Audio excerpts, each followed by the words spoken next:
Dorian, just a regular guy in my early 30s. Got a decent job in an office, the kind where you stare at a computer screen until your eyes glaze over. Married to Judith. We'd been together for years, since before the world got quite so loud. We had a nice little house in a quiet suburb, a lawn to mow, a driveway, a two-car garage.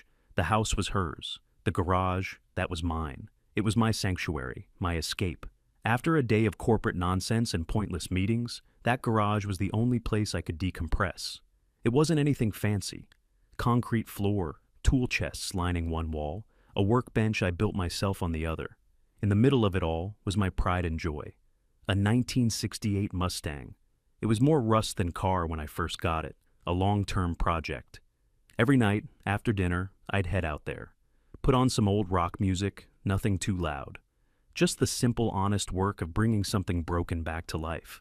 The smell of oil, the scrape of a wrench on a bolt, the satisfaction of seeing a dented panel slowly straighten out. It was my therapy. It kept me sane. I wasn't just fixing a car. I was building something, with my own hands. In a world where everything is digital and temporary, this felt real. I was also getting into woodworking. Simple stuff. A bookshelf for the living room, a new cutting board for the kitchen.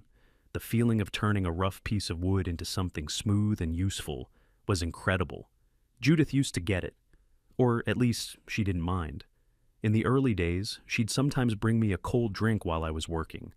She'd lean against the doorframe, watch for a minute, and ask how it was going. She'd smile when I showed her a part I'd finally managed to clean up, or a joint I'd cut perfectly. She called it my tinkering. Said it was cute how I had my little hobbies. Our life was good. It was balanced. We had our time together, and we had our time apart. It felt healthy. Then something started to change. It was gradual at first. I barely noticed. She started spending more and more time online, scrolling through certain websites and social media feeds. Her language began to shift.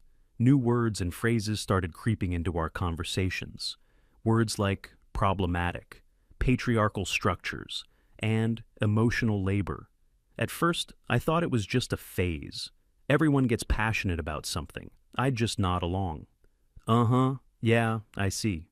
But then, the focus of these new ideas started pointing in my direction, specifically towards the garage. It started with little comments. I'd come in from the garage, hands covered in grease. You know, that smell is really quite aggressive. I'd laugh it off. It's the smell of progress. She wouldn't laugh back.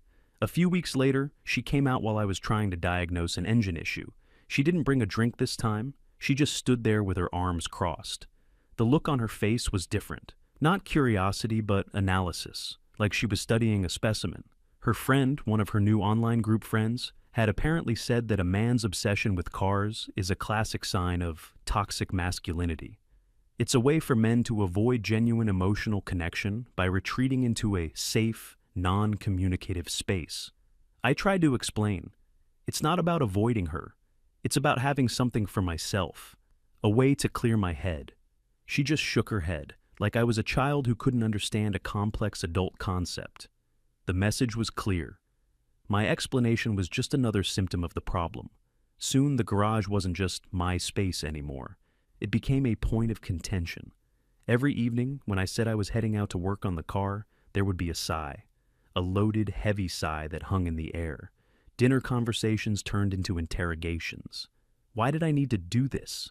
What was I getting out of it? Didn't I want to spend time with her, evolving as a couple?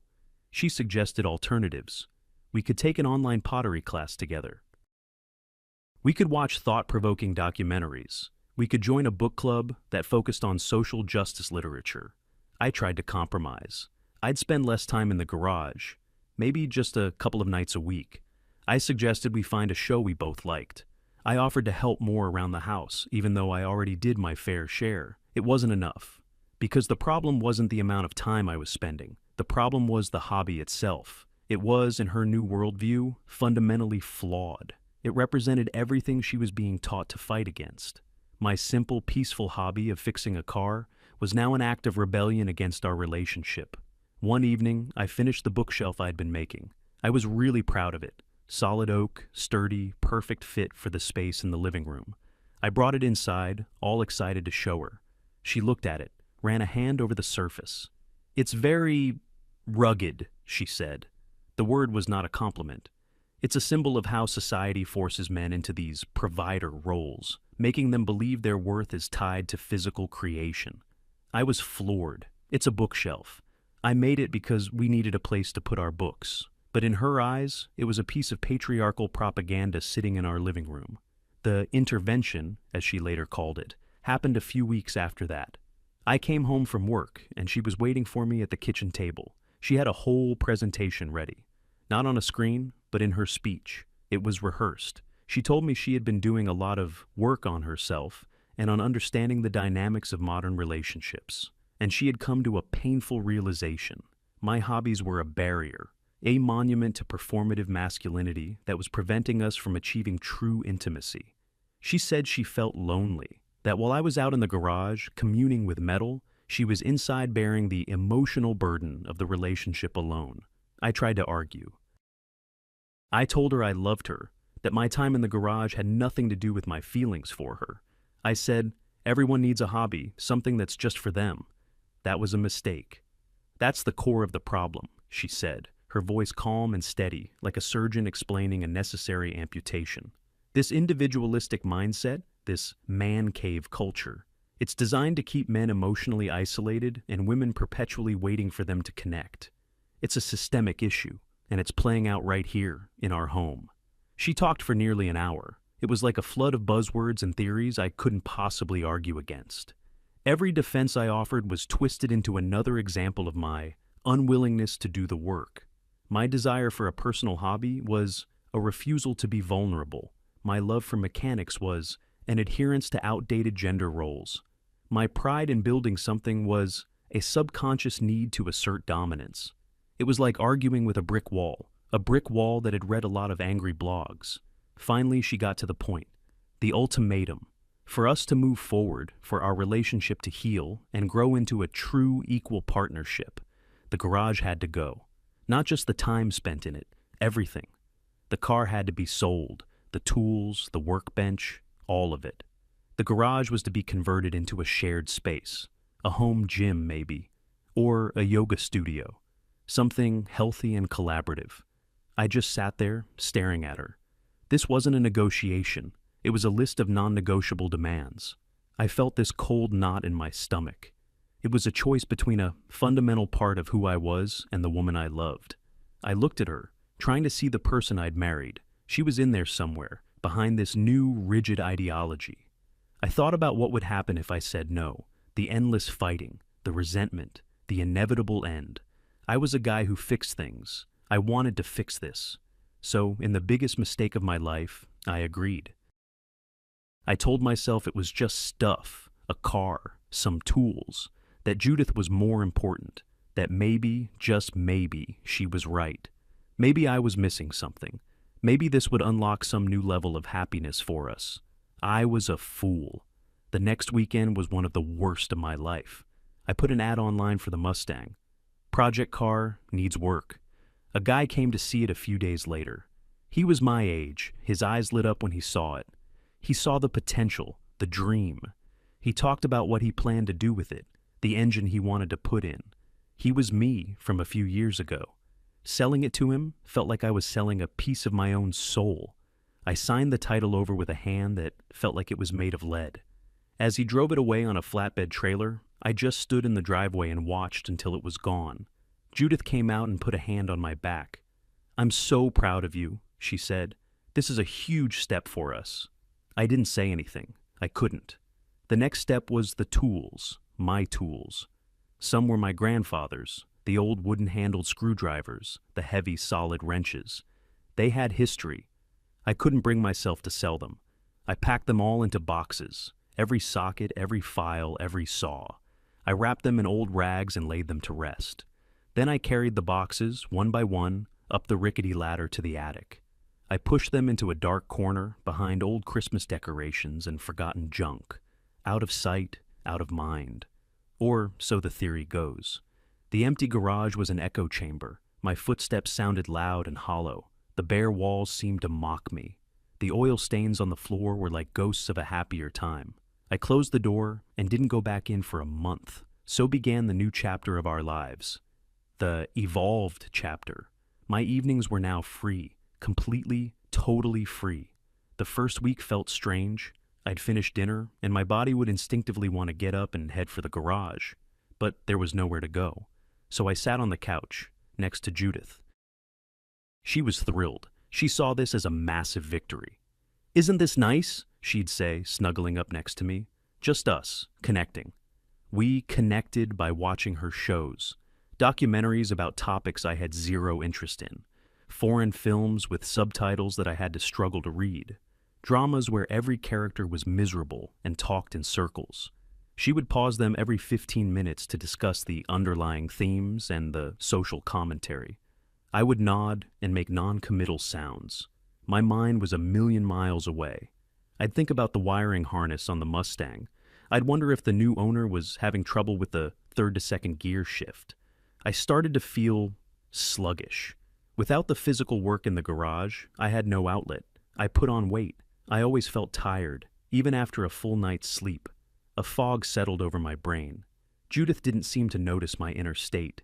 She only saw the external compliance. She saw me on the couch next to her, and she interpreted that as happiness. Her friends would come over, the ones from her online circles. They'd sit in our living room, drinking herbal tea and talking in their coded language. Judith would present me like a trophy. "Dorian has been on such an incredible journey of unlearning," she'd announce. "He's really deconstructed his attachment to performative masculinity. He even sold his car." Her friends would look at me with a mixture of pity and approval, like I was a rescued animal who had been successfully domesticated. I'd just sit there and smile weakly, feeling like an exhibit at a zoo, the man who was cured. The emptiness of my evenings was deafening. The satisfaction I used to get from fixing or building things was gone. My life was now completely passive. I wasn't a creator anymore. I was a consumer. I consumed television. I consumed the opinions of my wife and her friends. I consumed food because it was something to do. The house felt different. It no longer felt like my home. I was just a tenant in Judith's world. She decided to turn the garage into a yoga space. She painted the walls a sterile white. She put down soft foam flooring. She bought a big speaker for her meditation music. One day I walked in there, and the faint, familiar smell of oil and metal was gone, replaced by incense. Lavender, I think. I felt like a stranger in what was once my own kingdom. The worst part was how happy she was. She genuinely believed she had saved me from myself. She thought our relationship was better than ever because we were spending more physical time in the same room. She couldn't see the light going out of my eyes. She couldn't see that the man she had married was slowly fading away, being replaced by a listless, overweight ghost who just sat on the couch. I tried to talk to her about it once. I chose my words carefully. I told her I was feeling a bit down, that I missed having a project. Her response was immediate and predictable. She told me it was a natural part of the process. It was my ego mourning the loss of its toxic outlets. She said I needed to lean into the discomfort, to sit with my feelings, that eventually I would have a breakthrough and find joy in healthier, more connected activities. She even suggested I see a therapist, one that she had already researched, of course, one who specialized in helping men overcome their traditionalist conditioning. I gave up after that. There was no point. She had an answer for everything, an answer that always circled back to her being right and me being broken. So I just drifted. Work, home, couch, sleep, repeat. The days blended together. The weeks vanished. I lost touch with some of my old friends, the ones I used to talk to about cars and projects. What was I going to talk to them about now? The documentary I watched last night? I was isolated, not just from my friends, but from myself. I'd look in the mirror and barely recognize the person staring back, the tired eyes, the soft jawline, the blank expression. I was living a life that wasn't mine, all to keep the peace, all to save a marriage that felt more like a re-education camp. I remember one night, sitting on that couch, Judith was passionately explaining some complex social theories she'd read about.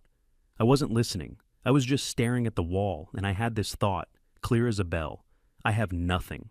I had a job I tolerated, a house that didn't feel like mine, and a wife who loved a version of me that she had invented. Everything that had brought me a quiet, simple joy was gone, and it had been taken from me in the name of improvement. That was the bottom, the absolute pit. I felt a kind of despair I'd never known before, a quiet, hopeless ache that just sat in my chest, day in and day out. I thought this was it. This was the rest of my life. Just this. This gray, featureless existence. And I had agreed to it. I had let it happen. That was the thought that kept me awake at night. I had unlocked the cage myself and let the best parts of me fly away. Then one night, my phone buzzed. I was on the couch, of course, half watching some bleak Scandinavian crime drama Judith was absorbed in. It was a number I hadn't seen in a while. An old friend, a guy I used to play ball with years ago. I almost didn't answer. Social energy was something I just didn't have anymore. But I did. I stepped out onto the back porch. The cold air felt good. He got right to the point. He was running a men's league hockey team, a real low-level beer league kind of thing. One of their guys had torn an ACL. They were desperate for a replacement, just a body to fill a spot on the fourth line. He remembered I used to skate a bit, way back when, asked if I was interested. My first automatic response was to say no. I started to make excuses. I'm out of shape. I haven't been on skates in a decade. My gear is probably disintegrated in a bag somewhere in my parents' basement. But as I was saying the words, another part of my brain was screaming, do it! What was the alternative? Go back inside and watch 3 more hours of sad people in sweaters talking about their feelings? What did I have to lose? I had already lost everything that mattered, so I stopped myself, mid-excuse. And I said, you know what? Yeah, okay, I'm in. He sounded surprised, but happy. Told me practice was in 2 days, sent me the details. I hung up the phone and stood on the porch for a long time. It was the first decision I had made for myself in what felt like an eternity. It was a tiny spark, but in the total darkness I was living in, it felt like a bonfire. I told Judith I had reconnected with an old friend and was going to try playing hockey. She had a strange reaction, a mix of approval and suspicion. On the one hand, exercise was a positive outlet. On the other, a team of only men was a potentially problematic environment. She gave me a cautious green light, probably assuming I'd go once, realize how out of shape I was, and quit.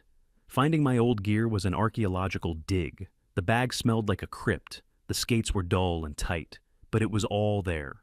The night of the first practice, I was incredibly nervous. I walked into the ice rink, and the familiar cold, a smell of ice in locker rooms, hit me like a time machine. It was a world away from my sterile, incense-filled house. The guys on the team were just guys. A plumber, a couple of IT guys like me, a high school history teacher, a guy who owned a small landscaping business, all different ages, shapes, and sizes. No super athletes. Just a bunch of guys who wanted to skate around for an hour and forget about their jobs and their mortgages. I felt awkward and clumsy putting on the gear. My fingers fumbled with the laces. But the moment my skates touched the ice, something shifted. I was terrible. My legs burned. My lungs felt like they were on fire after my first shift. I fell down at least 5 times. It was humiliating and exhausting and absolutely wonderful. For that hour, my mind was completely clear. I wasn't thinking about Judith or the garage or the soulless couch. I was only thinking about the puck, about staying on my feet, about getting the puck to the open man. It was simple. It was real. After the practice, we all sat in the locker room, exhausted and sweating. There was no deep emotional talk, no deconstruction of our feelings. We just made fun of each other's bad plays. We complained about our bosses. We talked about hockey. It was easy. It was effortless.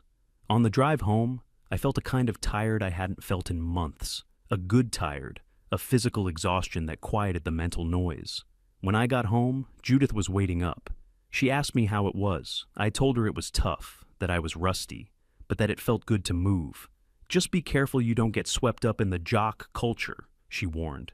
It can be very exclusionary. I just nodded. I was too tired to engage, but I knew I was going back.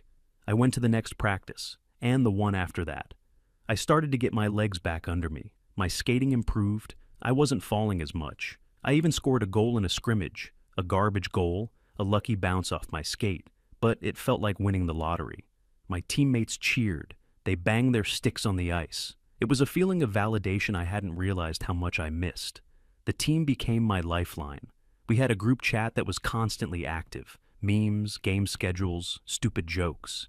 It was a community. A brotherhood, as cheesy as that sounds. We were all there for the same reason. To have one place in our lives that was just simple, uncomplicated fun. The physical changes started to happen quickly. The weight I'd put on from sitting on the couch started to melt away. I was sleeping better than I had in years. I had more energy at work. The fog in my brain started to lift. My old self, the guy who liked to build and fix things, was starting to re-emerge. The passivity was being replaced by action. Judith noticed the physical changes, and at first, she approved. She commented that I looked healthier, but she failed to understand the source of the change. She thought it was just the exercise, a purely physical phenomenon. She couldn't grasp the mental and emotional importance of it. The problem for her started when it became a permanent fixture in my life. It wasn't just a phase, it was my new routine. Practice on Tuesday and Thursday nights, games on Saturday or Sunday. And after every single one, the team would go to a nearby dive bar for a pitcher of beer and some food. This post-game ritual was just as important as the game itself. It was where we bonded. Suddenly, 3 or 4 nights a week, I was out of the house. I wasn't on the couch next to her, available for connection and discussion. I was out in the world, living a life that she had no part in and no control over. And that's when her support began to curdle into resentment. The subtle digs started first. Another hockey night? You must be exhausted. I was hoping we could watch that new documentary tonight, but I guess your game is more important. She never called it a game. It was always my game in air quotes, as if it was some silly, childish indulgence. I tried to explain. I invited her to come watch a game once. She came. She sat in the cold stands for one period, looking at her phone the entire time. Afterwards, her only comment was that the sport was needlessly violent and that the cheering was a bit primitive. She never came again. Her attempts to pull me back into the old routine became more direct. She would try to schedule date nights on my game nights, then act hurt and betrayed when I told her I couldn't miss a game. She started complaining about the cost of the league fees and the new equipment I had to buy. I pointed out that it was a fraction of the money I had gotten from selling the Mustang, money that had gone into our joint account. That argument was dismissed as defensive and missing the point. The point, as always, was that I was doing something she didn't approve of. The texts started coming during the post-game hangouts. First, it would be a simple, "When are you coming home?" An hour later, "It's getting late, Dorian." Then, the guilt trips. "I'm just here at home by myself." It was a slow, steady campaign to make my one source of joy feel like a transgression. But something was different this time. Unlike with the garage, I wasn't isolated. I had my team. I'd mentioned Judith's complaints to the other guys, and they'd all nod in understanding. They all had their own versions of the story. Wives, girlfriends who didn't get it. They didn't offer deep psychological advice. They just said, "Yeah, that's tough, man. Hey, whose round is it?" That simple, unspoken solidarity was more helpful than any therapy session. It made me feel like I wasn't crazy. It validated my need to have this part of my life. My confidence grew. I was no longer the hollowed-out man who would agree to anything to keep the peace. I had rebuilt a part of myself, and I wasn't going to let it be taken away again. I stopped apologizing for having my own life. I would tell her my schedule for the week. Practice Tuesday and Thursday, game Saturday. I would tell her I was going out with the team afterwards and that I would be home late. I wasn't asking for permission. I was stating a fact. This shift in my behavior drove her insane. She couldn't understand where the compliant, couch-dwelling man had gone. She saw my newfound independence not as a sign of health, but as an act of aggression against her and our relationship. The arguments got worse. She accused me of being selfish, of abandoning her. She fell back on her old vocabulary. "You've just replaced one toxic male space with another," she'd shout. "You're hiding from emotional intimacy behind a wall of sweat and beer." I didn't shout back. I didn't have to. I would just calmly say, "I'm not hiding. I'm living." The irony was so thick I could taste it. She had wanted to eliminate the garage because it took me away from her for 2 hours a night. Her solution had resulted in me being gone for 4 or 5 hours a night, several times a week. She had wanted me to be more present and connected. Instead, I had formed the strongest social bonds I'd had in my entire adult life, and she wasn't part of any of them. Her grand project to re-engineer her husband had backfired in the most spectacular way possible. The final confrontation was inevitable. It had been building for months. It happened on a Saturday night. We had just won a huge game, the semifinals for our league's championship. I had played well, even got an assist. The whole team was ecstatic. We went to the bar, and the mood was electric. I got home around 1 in the morning, still buzzing from the win. The house was dark, except for a single lamp in the living room. Judith was sitting on the couch, the same couch where I had served my sentence for so many months. She was sitting there, bolt upright, with a look of cold fury on her face. I knew this was it. Before I could even put my bag down, she started.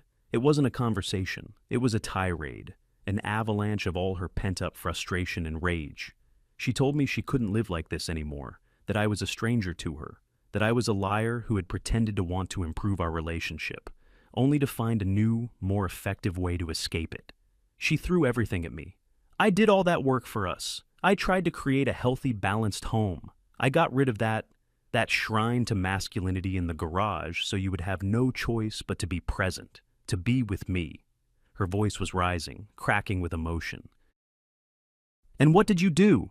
You went out and found an even bigger, more time-consuming distraction. You chose them over me. You chose this stupid, childish game over your own wife. She was crying now, tears of pure, undiluted rage. I just wanted my husband home, and now I see you less than ever before. I am more alone now than when that stupid car was still here. Do you understand that? Your solution to our problem was to disappear. I let her finish. I let it all wash over me. In the past, this display would have crushed me. I would have felt guilty, ashamed. I would have apologized and promised to change. But I wasn't that man anymore. When she finally ran out of breath, the room was silent except for her ragged sobs. I took a deep breath. My heart was pounding, but my voice, when it came out, was perfectly calm, perfectly steady. You're right about one thing, I began. You are more alone now. But you need to understand why.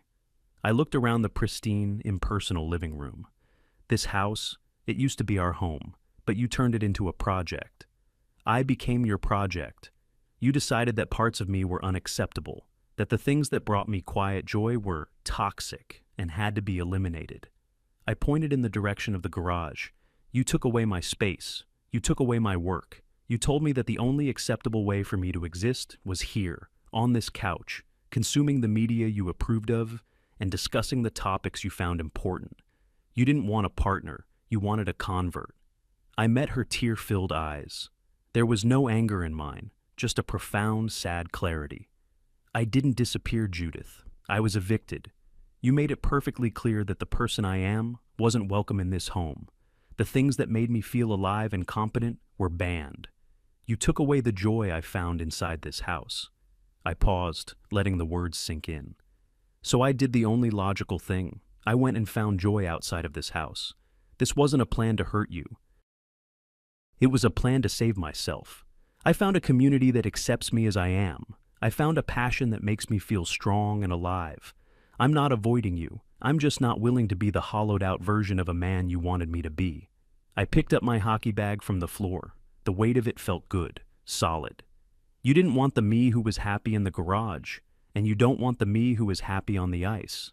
The truth is, you don't want me to be happy unless my happiness comes from you and is on your terms. And that's not a partnership. That's a prison. She just stared at me, speechless. The fury on her face had been replaced by a dawning, horrified understanding. The logic was undeniable. The cause and effect were laid bare. She had engineered her own loneliness. Her victory had been her undoing.